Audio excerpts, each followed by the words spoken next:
Welcome to the Ally Mass Show, where we focus on human being and spiritual living with a deep inclination for the divine.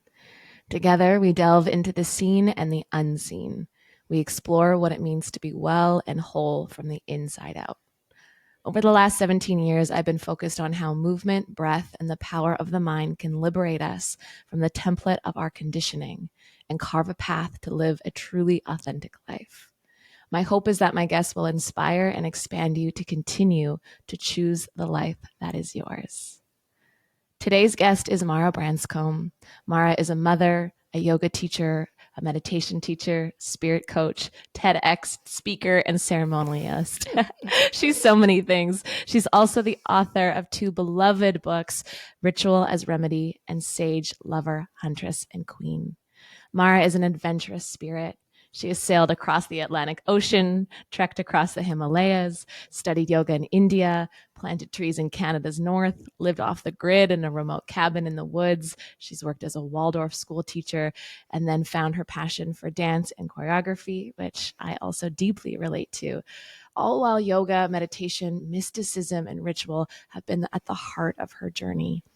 Welcome to the podcast, Mara. I'm so excited that you're here. Ally Maz, what a true honor and a pleasure and a joy to sit in conversation with you.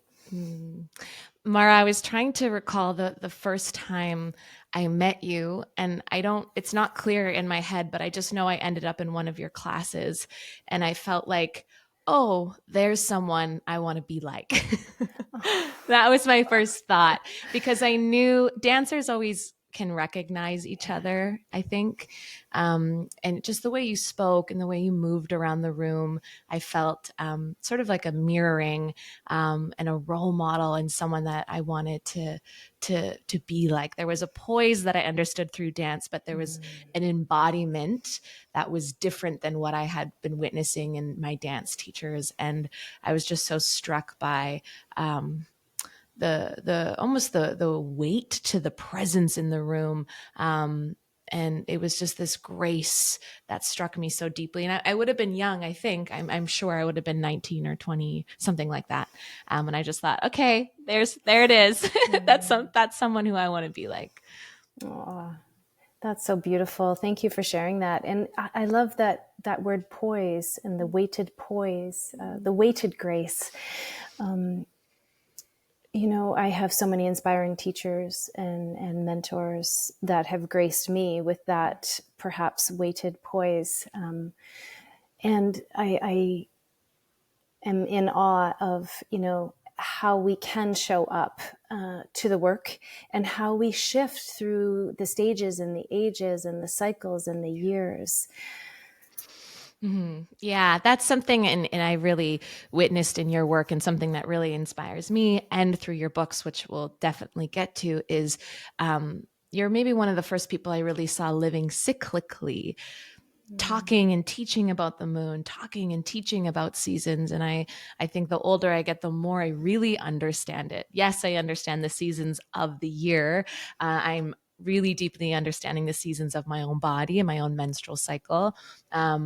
But now the seasons of my life as I come into my late 30s and what it looks like to be a woman. And I think for you are such a beautiful example of woman and embodying all the female archetypes. And I actually have one of your books here. I mean, I have both of them, but I have Sage, Huntress, Lover, Queen. And you know this, that the pages are falling out. It's like, this, I have a million pages lined and circled. And I'm curious, what archetype right now in your life are you sort of currently working with or embodying? Mm-hmm.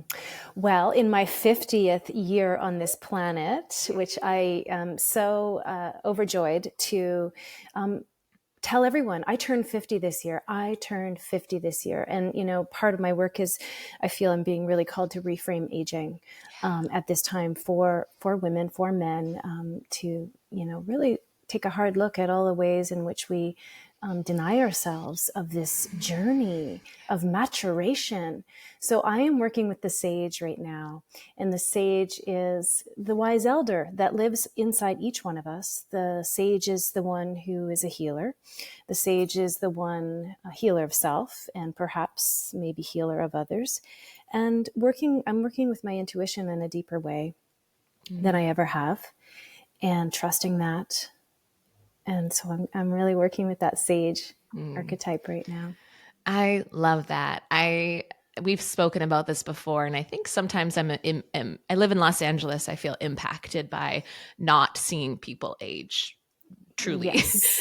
Like their face is not moving, and everyone sort of looks like this hybrid between 25 and 55, and there's no judgment there. It's just you don't really see aging Mm-hmm. in the same way. And this is, we're in Hollywood. This is sort of the town where you're not allowed to age, Yeah. certainly not for women. And it gave me chills when you were speaking about, like just being proud of the age you are, and we just don't see it. We don't see it in our media represented, and we don't see women speaking about it. It's like there's a shame around aging. And I think the Mm-hmm. conversation is changing. But I'm curious, when you turned 50 on the day of your birthday, did it feel like this massive celebration inside of you? Was there any sort of reckoning with the age, the number itself? Mm-hmm. That's a great question. Well, I think I was preparing almost the whole year, really, because I knew I was going to be stepping into my 50th year. And so when I actually, on the day turned 50, I feel really proud, actually. I feel really proud of um, us as women right now and our capacity to tap into this feminine power. And I mean, we're seeing it more than we ever have. And I know that you're, in LA and you're seeing different things, and it's all part of it. But I just feel like there's a movement, there's a calling for the feminine to come into leadership and power in a way that hasn't been before, in a way that is motivated by authenticity, by truth, by intuition. And that's all what 50 is to me. Like, that's like, okay, let's journey up to the peak of the mountain and look at the entire book of your life, the entire book of 50 years on this planet. And where's the gold, and where's the letting go, and that's when we work with the moon is so powerful. The full moon, we want to, it actually reflects back to us what could be out of balance. So if we can look at that, and we stay in this cyclical energy. So full moon, we may feel and see the drama of our life. And then it's for us to be able to refine and discern what we no longer want.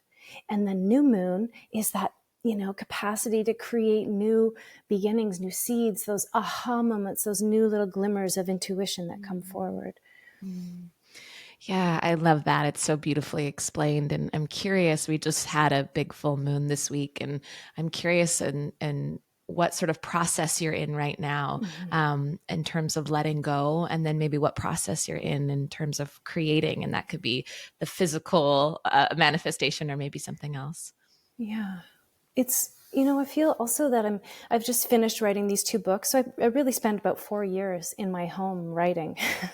And there's this amazing energy I have right now, which is like, we have a whole city here in Vancouver to go and see art and be inspired by other artists and different mediums and immerse myself in humanity and the beauty of, humanity. Mm. And so I feel like I'm wanting to be more social and also more expansive Mm. in what I'm creating with and from.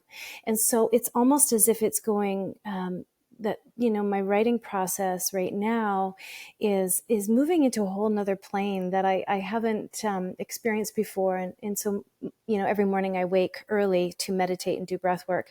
And then I go into a little bit of creative writing. And right now I'm just letting it be like, so expansive, almost like you're at the top of the mountain and you're looking out and you're not sure what the next, journey is going to be.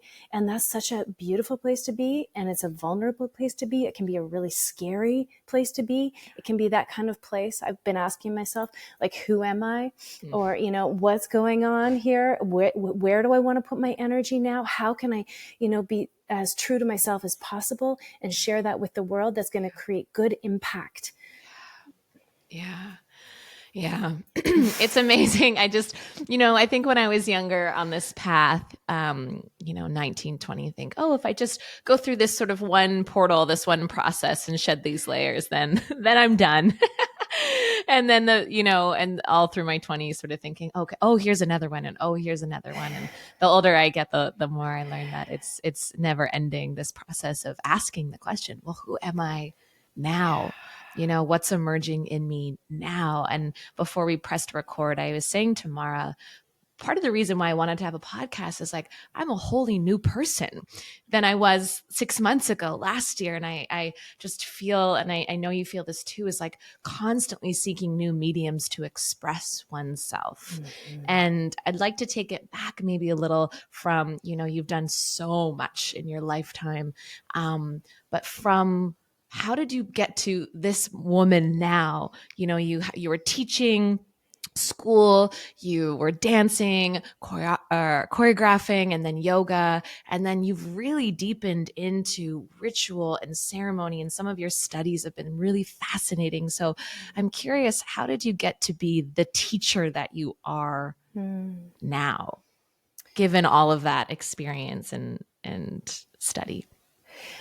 I bring it back to the gift I received, which was to be mentored by a group of women called Sisters of the Shields. Mm-hmm. This was pre-internet, and I was 17. Mm-hmm. And in the mail, so my best friend, her mom was part of this, and it was a pagan Wicca kind of circle thing going on. I had no idea about any of it, but I knew that I wanted to know more about the moon, because my first memory, as probably a lot of us maybe have had this experience, but I specifically remember the very first memory is me staring at the full moon over the lake at our family cabin. And so fast forward that to when I was 17, I would receive a package a month with the downloads of the new moon and the full moon and the solstices and the equinoxes. So I was gifted those insights and those teachings at 17 years old. And no one else in my family was into this. None of my friends, except my other, my best friend whose mom was into it. And so I think that was really what, created me. And then of course I went from that into planting trees every summer to get me through, my couple of degrees. And then instead of going and doing my master's, I went to India instead. And that was at 20 or 21. So, I spent a year in India, Thailand and Nepal, and doing like 12-day meditation sits and, doing teacher trainings in yoga. So I really think that those formative years have, landed inside of me so strong that it then built, I believe, the path before me. Wow. I did not know this story. And I'm so moved by it because, I work with teenagers a lot, and I remember how I felt at 17, and to receive a package in the mail of just this like mystic, almost, it must have felt really secret, almost like no one, at least now, I mean, when I talk to the teens about the moon, they're like, yeah, we love the moon.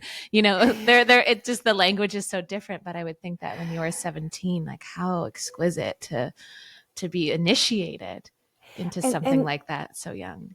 That's why I think I feel so connected to you and the work you do. Mm-hmm. I just put that together right now because the work that you're doing is so essential and so deeply important. And I want to give you, the biggest love blanket right now, wrapping you cozy tight in that, because I know it's really hard work and it's changing lives and families. Yeah. Thank you. Thank you. Thank you. I received that. that. What does it look like as a mother? You have two young girls. What are their ages now? Yes, I can't wait to send them to one of your programs. It's like they're almost ready. They're ready now. Yeah. They are 9 and 12, almost 10 and 13. So Dessa Rose turns 13 on January 1st, and Phoenix turns 10 on April 8th. So I'm in it over here, and I will be in it for another 6 years. I mean, I'll be calling you, Ally, help. What do I do? What do I say? I know. It's such No. an interesting time. And that sort of 12 to 13 threshold, I'm curious what it's meant for you as a mother. You know, it's like the sort of rite of passage time Yes. for her, you know, and the individual is really starting to, and maybe different for your daughter. I know it happens at different times, but, you know, the individual starts to really push. Really push. And you know what I've found is if I can stay taking care of myself, if I can stay regulated daily as a daily practice, so that I can be that pillar for her, for both of my daughters. I can be that pillar that they can come to at any time with anything. And that's that. I feel that's happening and that's working. You know, there's been a lot of, I always think about it as, you know, the spiral, the drawing into the center of the spiral. And then what's at that center of the spiral? Let us say it's the home, it's the hearth, it's the heart. And I'm always going to be there for them at the center of the spiral, no matter what. And then they need to go out and they need to explore life and they need to get a little crazy and a little wild. And I can't take any of that personally. And I know they need to, you know, kind of move through some of these intense energies. We've got a lot of hormones happening now. There's, you know, heated energy, there's frustration, comparison. I'm seeing it all. And the more quality time I can spend with them, is I feel like without any expectation from them, or, you know, just, it used to be that I could get them in nature like all the time and we'd go and do all our rituals together. It's starting to shift a little bit. And I, you know, I honor that in the rituals now. I'm meeting them. Well, now how do I create new rituals? And for example, like my 12-year-old, she loves to thrift. It's amazing. I've got her into the art of thrifting and like creating outfits and sewing. And, you know, so now that's like our ritual. At first she was like a shy and afraid. What if someone sees me, you know, in the thrift store and, you know, like that. But now she's like, oh, let's go thrift, Mom. And so that becomes like a little treasure hunt for us, you know, where we have those like also really deep conversations on the way there and back. That's just an example of how I've, you know, feel like as parents and as partners and as friends, we do need to shift. We do need to find, how can I meet you here now? Yeah. Yeah, I love that. I think that's so sweet. I'm also really inspired and moved by it because, you know, I work with a lot of teenagers, and by way of that, I work with a lot of mothers, and not everyone is demonstrating this type of regulation, Yeah, self-regulation, and being as interested as meeting them where they're at. And something my teacher says is, you know, everyone thinks they want a baby, or yeah, and sure, everyone wants a kitty or a puppy, but do you want a human? Do you yeah, want the 11-year-old, the 12-year-old, the 13-year-old? And I'm sort of at that age where a lot of friends that have babies and going through baby stages, and then some friends that have teenagers, and it's like, well, whoa, what happened? And I'm like, did you not expect at some point that, you know, your little one is going to start to be an individual? And I think a lot of parents aren't prepared for that.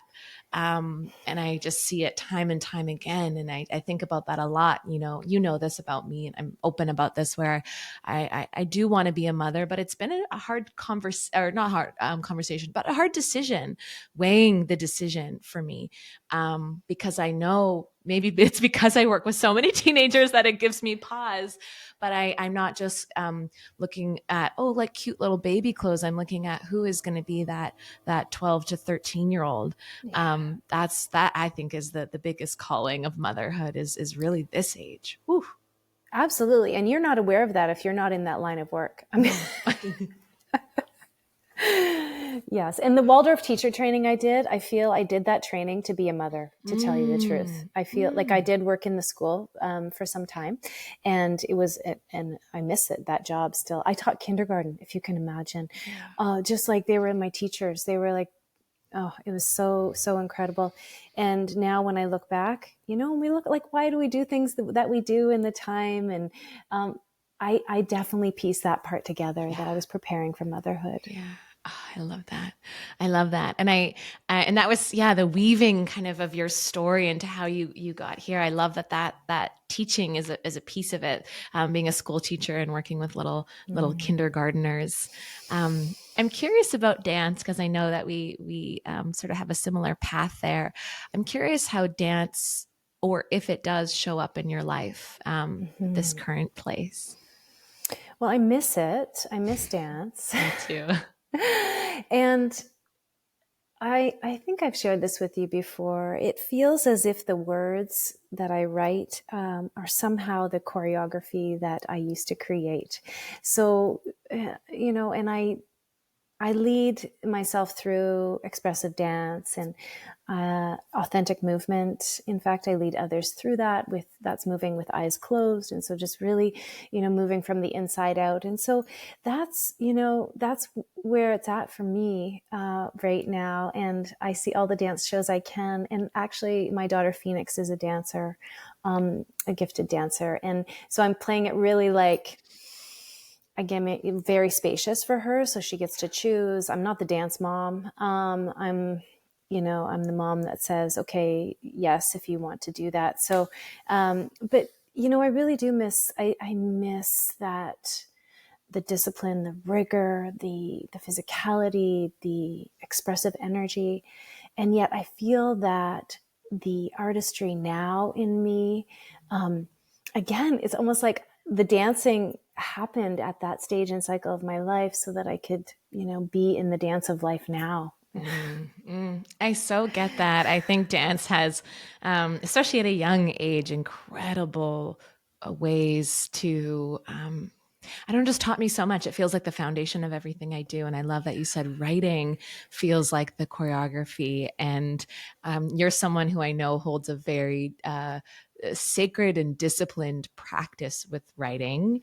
And I'd love for you to share a little bit about that because I have a lot of people that ask, "Oh, how did you write a book? And Mm-hmm. how do you stay, connected?" And I just think that you're someone I really look to, when I wake up in the morning and light my candle. I think I know Mara's somewhere waking up, lighting her candle.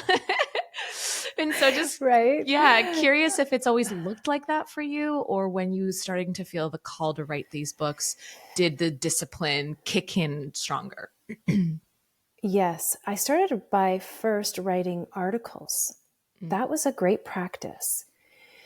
And when I look back to university, I definitely was a writer. I was writing back then. So, it's like we have these things and then maybe we forget that we have that capacity, or we're asked to do something and then we're reminded by our capacity. That's what I felt like happened with me with writing.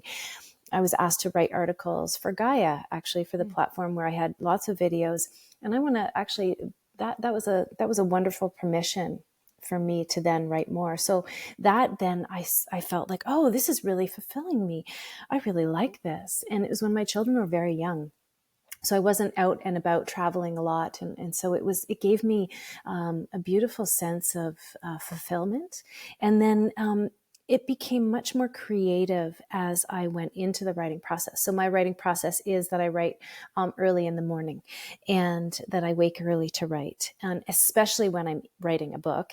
And I have an office in my house and it's French doors. And sometimes it's just like so hard, right? You're just there and it's so hard. Nothing's coming, nothing's coming.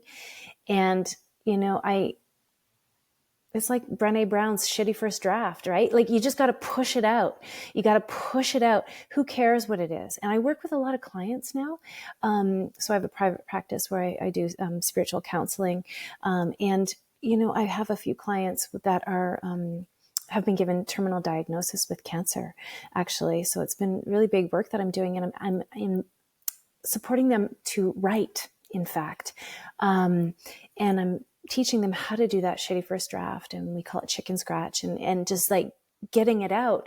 And it's been incredible to witness how some of my clients feel after they actually have expressed themselves in like the deepest, darkest secret kind of way, like all the fear kind of way.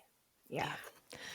Ooh, that gives me chills. That's big work. Yeah. I recently had a student who she's a death doula, and so her work is with being with people at end of life, and the wisdom that just pours out of her, just being witness to this, and what pours out of people when they know that the end is near, and death is the greatest teacher to live, to really live. And I think telling our story, and this is why I write. I think this is why everyone writes, is that there's a story to be told. And everyone, not just some, it's not just, oh, me and Mara get to write a Mm-hmm. story and you don't. Everyone can. And finding Yes. that medium of expression. I mean, for my husband, it's his artwork. He expresses through his art and tells his story through his painting. But those who feel like they want or need to write, write. I don't Yes. know if I would have survived without writing. It feels that Yes. dire to me. It is the lifeline. It is the lifeline for me. Yeah. And I'm sure you're teaching, all your teens and all of your students in your teacher training that, and that is such a gift. Like for people who don't have that inkling or haven't been kind of pushed in that way before, it's a permission slip. It is. And it is, it's really important to understand then what the tricky mind wants to say and where the truth is. And so that's always what, I pray, that my work or our work, as you light your candle first thing in the morning, I know you're out there too, but, to support others in understanding what ego is, what the tricky mind, what the narrative is. There's always going to be another narrative. We know that. But then where is the truth? And how can you return to that Mm, more and more on a daily basis? And I mm, believe I believe we're here to evolve. We all have a story and we're here to evolve. So how does that look for you personally? How are you going to meet yourself in your evolution? yes. And that for me, and I don't know if have you done The Artist's Way, Julia Yeah. Cameron's work? Yeah. Yeah. That really changed things for me too, sitting down and doing morning pages just as a journaling, like you said, chicken scratches of Yeah. just here's all the bullshit that's in my brain until something starts to emerge. And generally it does, not always in the beginning, Mm-hmm. but for me, and now it's just quicker. The BS dissolves way faster than it used to, but a way, like you said, to come back home to the truth, and writing gets me there the fastest. Yeah. And then it's like, oh, there I am. I can locate myself. And now I can, come to the book or to the draft or to the newsletter or to whatever I'm doing that day. But that's been, the truest practice for me is exactly as you said. Where am I in this? Where's the truth in this? Mm-hmm. And I'm curious with both books, because I do believe that we sort of channel, it just sort of moves through us. And the first book, how did it come to you? How did it sort of Mm-hmm. appear?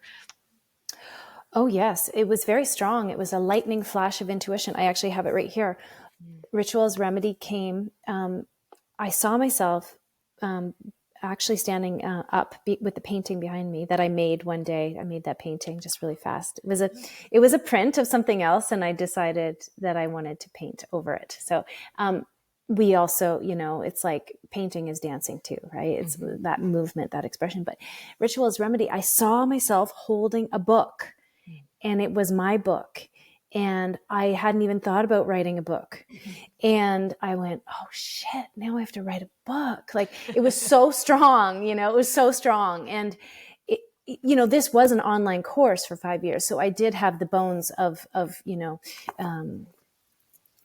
content. And then I decided I would pitch it, and took me 10 tries, 10 no's, the next one, yes.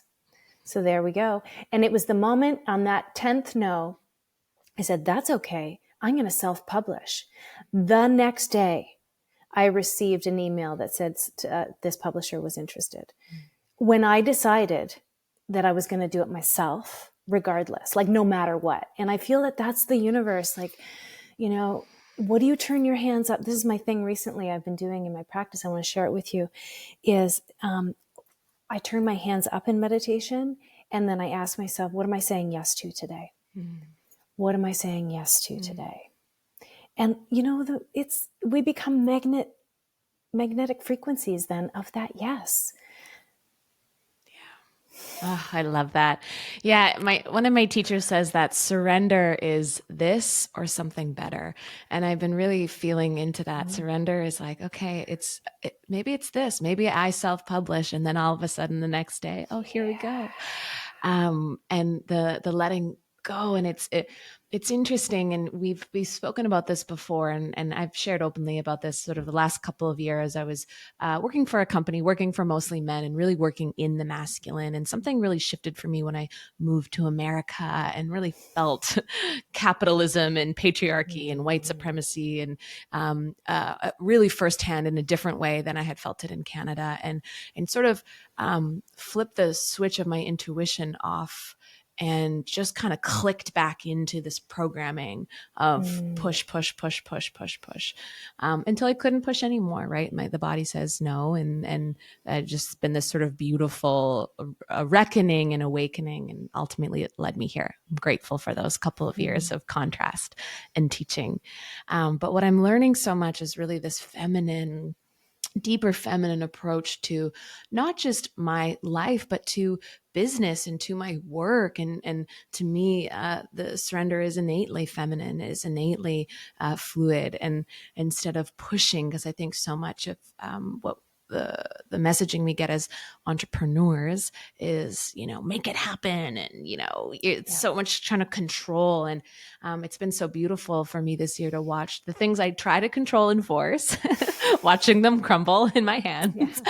And then the things that I surrender to, and they work out more beautiful than I could ever Yeah. imagine. And I'm Mm. curious what that looks like for you. You have such a diverse offering in the work that you do.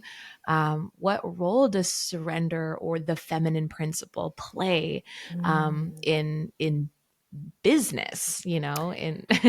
yeah. Well, and I'm learning a lot about that right now too, I would say. And what I'm learning about is that very energy of what do I say yes to with the palms up, and that level of, you know, magnetic frequency or energy then allows me to see what I don't want to be a part of anymore. And, you know, that whole energy about being a rested woman on this planet, like a relaxed and rested woman on this planet, in business is big, because there's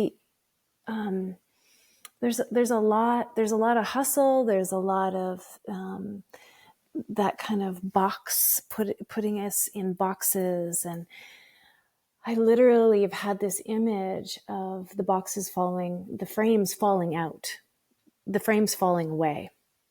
And I think that, my business, I I ask for guidance also in my morning meditation. I ask for guidance in the dream time. I have my team. I have two VAs that are women that are incredible, and to work in this way of wellness with the books and the teaching and all of it it's like, even though there's so many different offerings, it is all one offering. And so it's about, I'm learning a lot too about like saying no to certain things right now, so I can be less busy, so I can be more focused on, you know, the emergent project that's coming. Hmm. Yes. I can't wait to just see what you are creating next. And Um, yeah, having a team is so important. And like you said, the relaxed woman. I interviewed Liz Gilbert years ago, yeah. and that was something that stuck with me. I don't really think I understood it at the time. I just thought, yeah, yeah, okay. And now I'm really understanding how revolutionary it is. And I sat on a panel on Monday and with some really brilliant women. And but there's just an interesting thing that I sometimes find in these worlds of these networks where oh, I can feel the intensity and the anxiety and the quickening. And I just was like doing my energy work up there on that stage, trying to breathe for Wow. these women, trying to get my breath down into my belly to like really get Yeah. everyone to settle down. Yeah. Well, So, and yeah. God, Liz Gilbert is a queen. She is the queen at this. She is the one. I saw her speak here in Vancouver, and that's really what I received from her is like, you know, how can you be a relaxed woman on this planet? And I'm like, well, yeah, how can I be? That's a big, tall ask. And it takes a lot of reprogramming. And it's like, the spiral again, the spiral is, it's an ancient goddess symbol. I teach about it all the time. I have this big ammonite spiral fossil that I carry around with me and I show people. And when I was giving birth to my second daughter, my first birth, in fact, was a emergency cesarean after 28 hours of labor. Not to scare anyone, but I just, I always thought I was going to have the home birth. I was going to, it was like, and then my second birth was a home birth. And it was because I kind of trained myself in this spiral energy as I was moving through the contractions. And my midwives, allowed me to try and have a home birth. And it was like both of those teachings. I think both of those experiences made me who I am today. Because after that first birth experience, I thought there's nothing I cannot do on this planet. There is nothing I cannot do. What I did there is, and then the second birth was like this kind of orgasmic experience of ecstasy and, like other dimensions of consciousness. And so, that the spiral is like, okay, the center is the relaxed place. Yeah, we need to go back out. But then how do we come back in and find that breath and be a leader of the breath and be a leader of the regulation, even in some of these big, high powered circles of, incredible capacity and amazing people. And yet, I think the work that we can share with the world is you can be that and be regulated at the same time. Yeah. Yes. And being, like you said, the example of it, because I felt like I didn't see many examples of it, especially in my own family, or teachers or dance teachers or Yeah. people that I looked up to.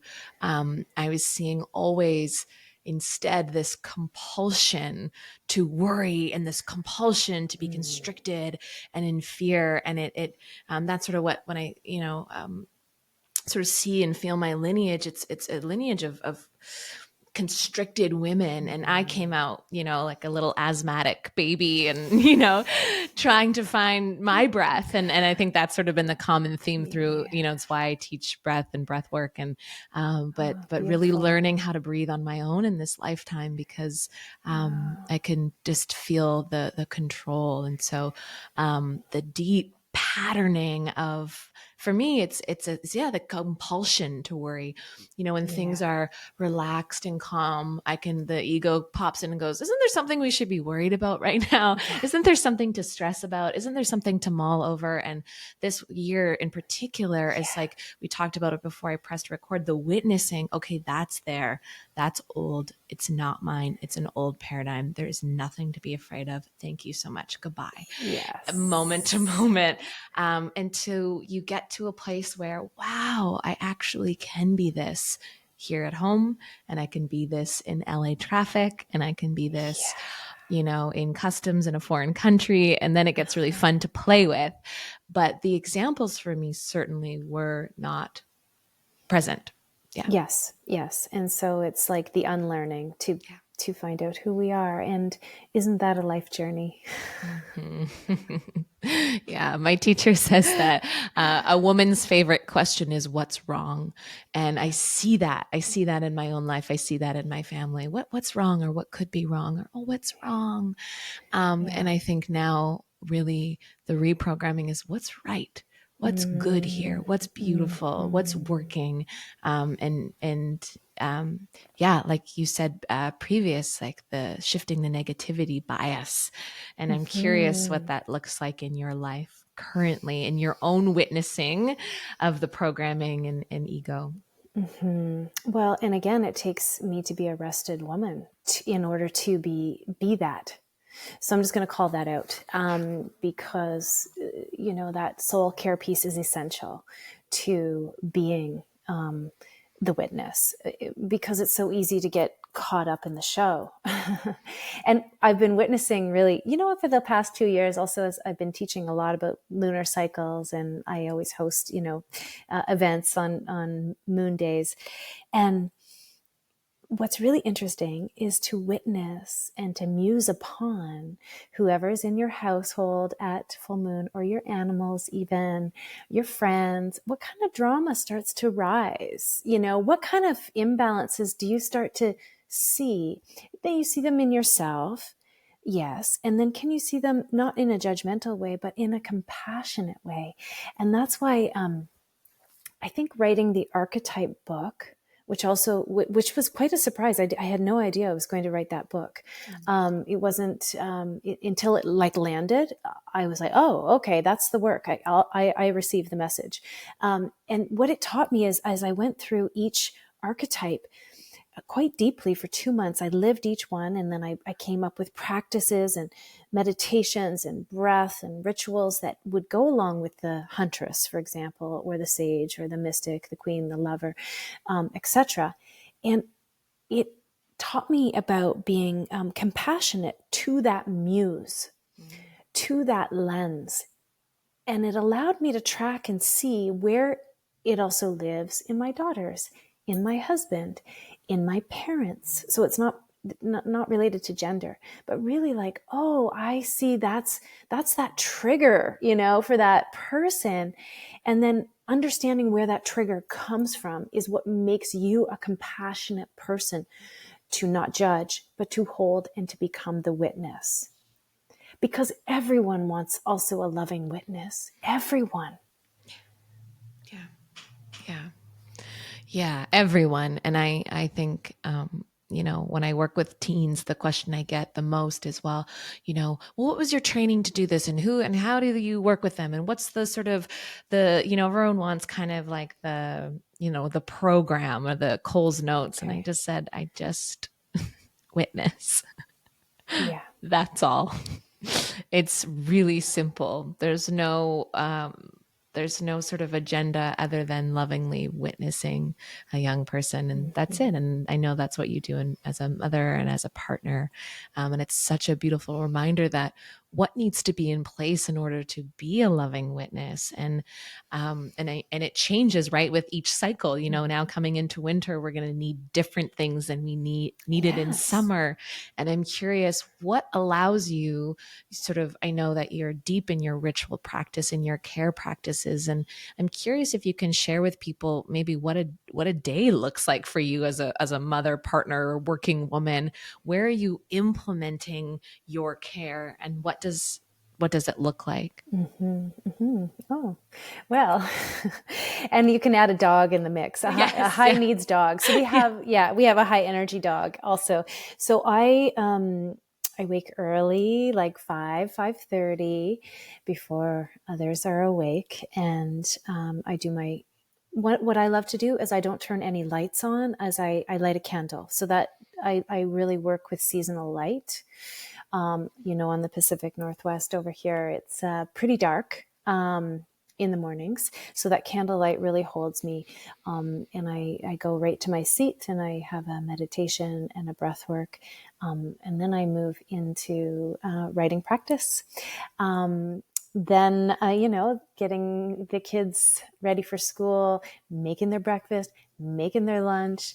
My husband's a corporate man, so he's out the door early, and he's gone all day until 7 p.m. really. So, and then I take the dog for a run. So I've become a runner again, which I really love. And I run in the forest, and I run without listening to anything. So it's really important to me, as I don't listen to music or podcasts, because I want to be with my thoughts. As I'm running, I want to see what's coming forward, and I want to see and feel what the crap that's coming forward, because the nature is so generous as to, allow us to channel the crap out, and the crap meaning, the negativity, the stories, the I'm not this enough, I'm not that enough, all that stuff. Really important. Also, I'm premenopausal. So I need to be physical right now. I need to sweat, and I need to release, but also and when I come home from my run, I'm always pretty lit up with some ideas, some great ideas. So it's like, yeah. And then, yeah, I move into either teaching or guiding sessions, healing sessions. And then maybe I write a little bit more. Then I pick up my kids with food. Hot tip, never pick up your kids without snacks, but really good ones, lots. Not crappy ones, good ones, and feed them often. And then I take them to their lessons. I have one girl who's my 12-year-old is a horseback rider. Yeah, she's really into riding. So we're at the barn 3 days a week for hours at a time. And so I'm just, juggling and then making their dinner. And often I get a little bit more work done before dinner or after dinner. And then we spend time as a family together. Yeah. Wow. That's a full day. That is a full Yeah, day. and it's when I live in close to nature, so that's where I do a lot of my ritual work. I have a special tree that I work with. I call her the Mother Tree, Suzanne Simard's, in honor of her book, The Mother Tree. But she is a great teacher to me. I visit her daily. I hug her. When it's moon time, I will do ritual with her, also to the ocean. And so I feel pretty blessed to live near nature. Yeah. Yeah. That was actually tied into my next question. I was curious, like, what the ritual or sort of ceremonial aspects of your life looked like, and who showed you. I mean, other than your the package that would arrive, Yeah. on moon time when you were 17. But curious where the ceremonial aspect of your life came in, and how you were sort of initiated into some of these Mm-hmm. practices. Mm-hmm. Well, when I was 18 and I started tree planting, I tree planted for 6 years, and pretty rugged conditions and pretty awesome people. And I met a couple of people there that were showing me some moon rituals also. And so they had also been in India. So that's also when I went to India, I feel like I was initiated quite a bit into ceremonial energy that I had never experienced before in that way. Yeah. And and then I just continued to do a lot of trainings. I lived also in the north in Whitehorse for a season, and got to work with some Indigenous women, doing sweat lodges with them, and then I've done training in the Peruvian shamanic lineage, and I've done I've done some work in the pagan and the Wiccan tradition, which was very, very formative to me, because I am Scottish, English, and Irish. So I feel like discovering that at a young age was also part of discovering my own ancestry. And so all of those things, and I just kept leaning in. I just kept wanting to lean in more and more. And what I love is leading community, real-time live ritual. It's one of I think the best things that I really love to do. And really it becomes a witnessing circle is what it is. It's a witnessing and listening circle. So I always create a lot of time for each person to share when we are doing a ritual. And I think that has great healing potential on this planet.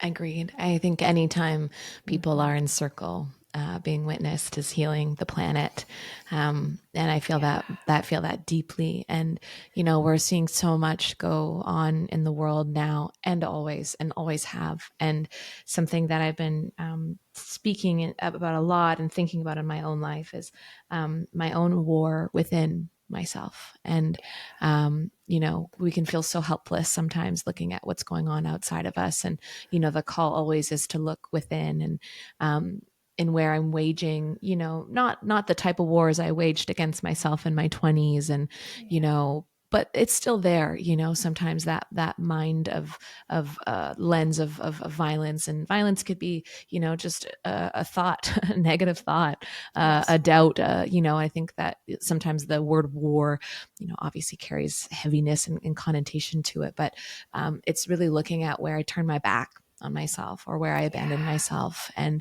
it happens sort of unconsciously for so many of us. And then when we start to peel back the layers and speak it out loud, I was just leading a women's retreat in Panama, and we talked about this a lot.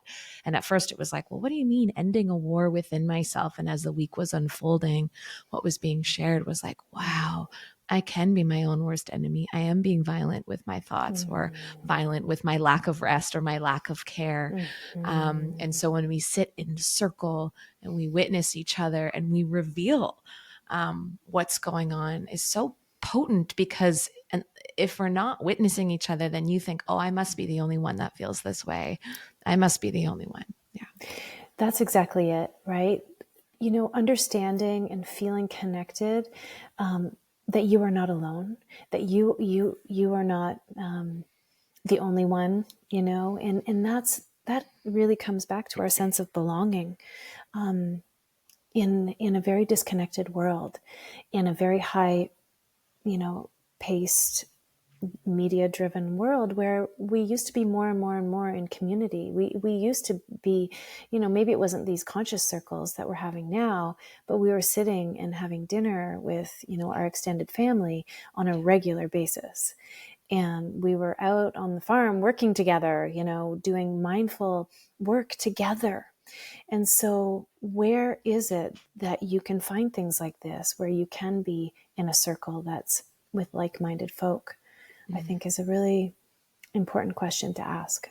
Yeah, I think about that so much in terms of, and like I said, moving to America even felt it even more so, the individualist and the sort of me first mentality, and so nuclear, and watching friends have babies and be in a really nuclear environment where they don't have the village, and so seeking out the village, or for me it was about creating the village. Okay, if I don't have this, how can I create it? How can I continue to bring people in? And so I see that work that you're doing, and it's so beautiful. It's so needed. And doing these practices and rituals in nature and giving back to nature and receiving her. And I love this idea of going to your tree, being with your tree and having that deep relationship with the tree, and hugging the tree and touching the tree and receiving wisdom. Is so beautiful. I'm like, I got to go find my tree. Yeah, find your tree. And if you live in the My city, and cactus. it's like, yeah, it might be a park bench. It might be a park bench, but it's a place where you go often and you become the witness. And when you become the witness, that allows you to see more, to regulate. First of all, it's a comfortable place. It's a place I pray there. I literally, I hug my tree and I look up, and it's a spectacular tree. And, often I'll ask myself, what am I here to learn today? And specifically in the writing, or the projects, or even with my children, if they're having a hard time, I'll wrap them in light. As I wrap my arms around the tree, I wrap them in light, and I visualize them feeling good and feeling comfortable. And feeling nourished. And then sometimes I'll even put my left hand on the tree and my right hand up, or vice versa, to be in a frequency of flow. May I be in flow. May I be in right action. May I be connected to my truth.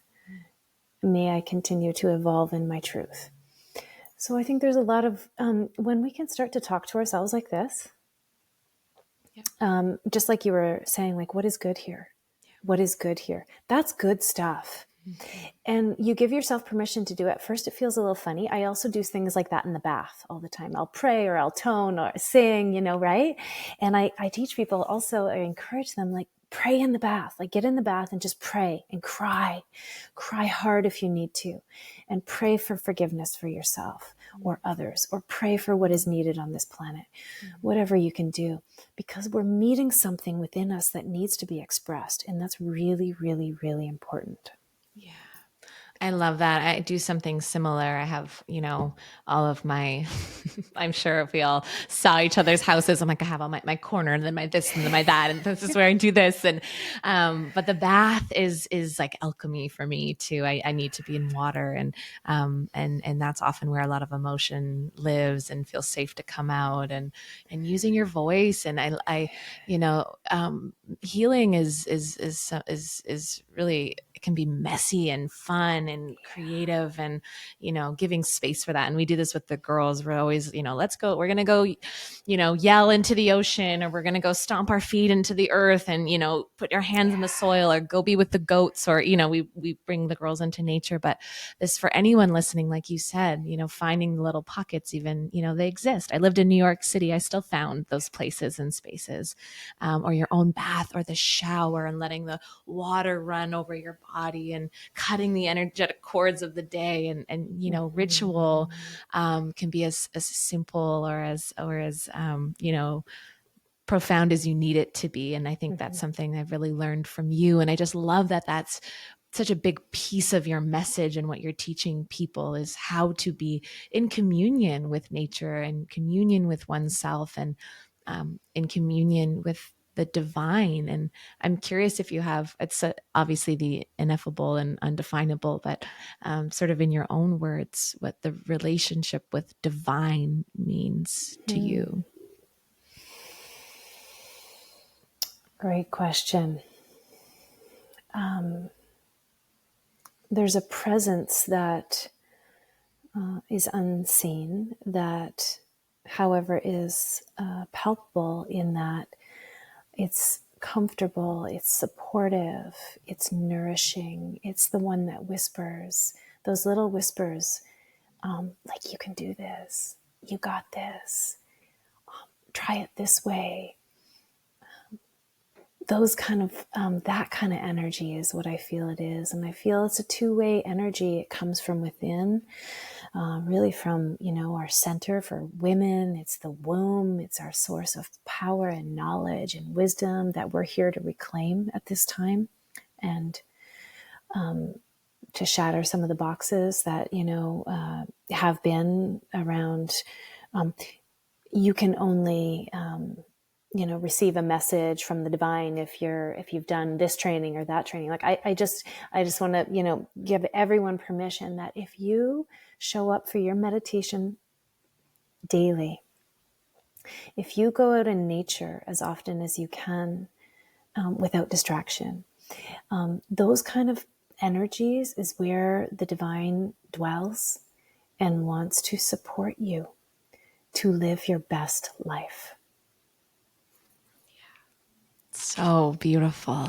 It's right there. And I love that you said that, because I think sometimes people think it's over there, or I have to go be initiated or have some sort of training. And it's like, it's right here in the breath. It's right here in the eye contact. It's right here, looking outside your window at the bush, it's everywhere. It's absolutely everywhere. I love that. I'm something I love about being in your presence and witnessing you, and feeling you, is you're such a permission giver. And that was just the way that you said that felt like a reminder to me, and permission to me, that it's right here. It's like at the tip of our tongue. I'm curious how you teach about this relationship to your own children. Sometimes what I know to be true about children, especially as they get into their teens, they sometimes want to deny, or whatever their mom is into, they're like, that's not for me. So I'm just curious how you sort of keep the veil open, or the portal open to this world that you feel and see for them. Great question. I would say I have an open door policy. They're always welcome. And they've never, my girls, I've never pushed or forced them to do the things I'm doing. Yet I make it like cozy and comfortable, like hot chocolate and tea in the thermos in the forest while I build my altar, and they climb trees and they sip their tea in the tree.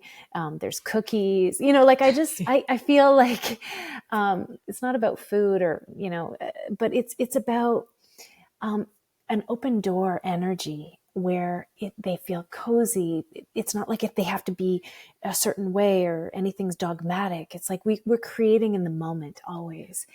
And they, they practice yoga with me sometimes, and it's really sweet. This is a really sweet story because kids, I feel, love this at any age. Like when, my father-in-law lives in Mexico, and so we get to go and stay with him sometimes on a family holiday. And every year, no matter what age, the girls are like, and we're going to do yoga every morning on the patio, right? And like, they somehow, even though they don't practice with me all the time here in Vancouver, but like when we go there, it's like, oh, that's what, and then we practice yoga with you every morning, right? And it's like so sweet because I think there's rhythm.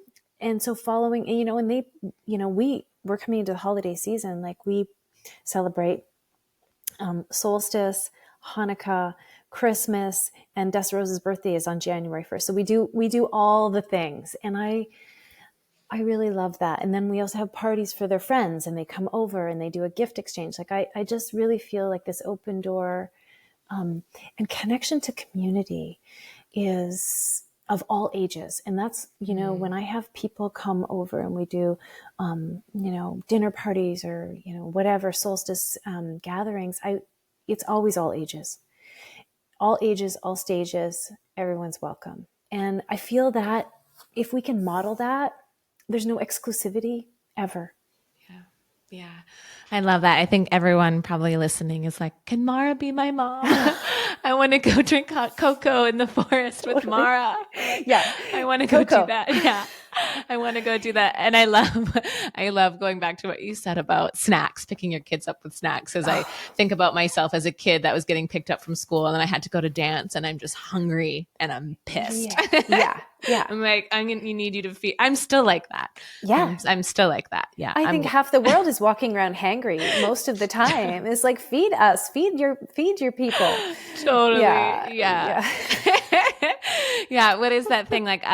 Halt. Are you hungry, angry, lonely, tired, or something? And it's usually we're one of the things. Yes. I love that. If as we wrap up here, I'm curious if I mean, to me, I've said this so many times, but you're just like the ultimate woman for me. I'm like, you are just such an embodiment of to me what it means to be woman. And I'm curious, in now your 50 years, if there's something you could tell women or say to women, um, what is it? I know that's sort of a vague and big question, but or what you're witnessing with women right now in this time, because it's such an interesting time, like you said. There's Yeah. an awakening happening, I think, for so many, and so and Mm-hmm. you're really a leader of a lot of that movement, or a guide in that movement. Where I look to you, and I'm certain so many others do, of like what's needed for us. Where do we need to look other than the rest piece? Yeah. What does the world need of women right now? I think that well, first of all, thank you for all of your love and support. And I feel the same as about you. So we're together. We're together on this journey. And I really feel like when you first said, like, what do women need? I feel we need to clean up our mental chatter. I feel we need to clean up what's the narrative in the head. Because the narrative will always shift. And like you said, there's, that tendency to like grasp for fear, for doubt, for like the tendency to think it's not going to work out. And also getting to the origin of some of those narratives so that you can actually liberate yourself. And a lot of them come from our family of origin. So that's where our work is. And if we can clean that up, we're not going to pass it on to the next generation. And we're going to liberate ourselves from that. So we can actually get down to the work that we really want to do.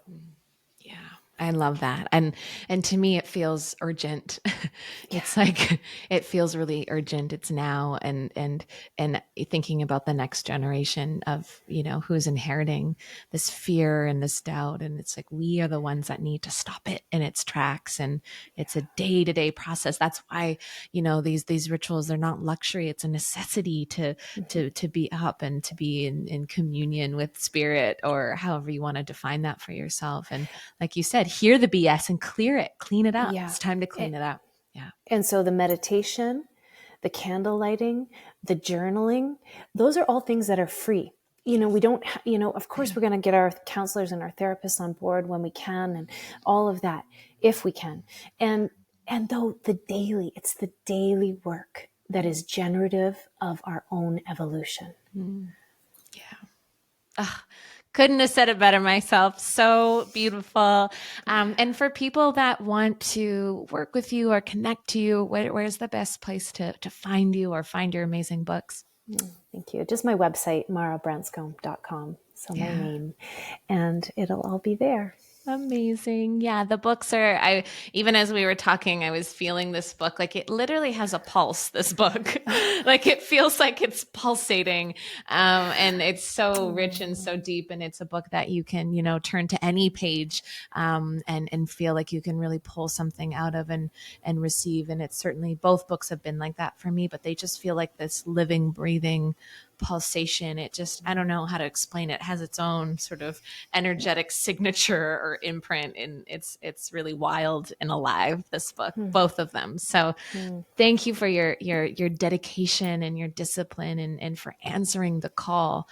I think that's also what I want people to get out of this conversation is like, you answered the call. You saw the image, of yourself holding that book, and you showed up for it. And that takes a lot of everything, all of you. It takes all of you. And look at the way it's helping and healing the world. So thank you. Just the deepest bow of reverence and respect and gratitude. Thank you for showing us a way forward. And I just love you so much. Oh, I love you, Ally Maz. And I am in awe of what you're creating and sharing unapologetically with the world. So thank you for answering the call.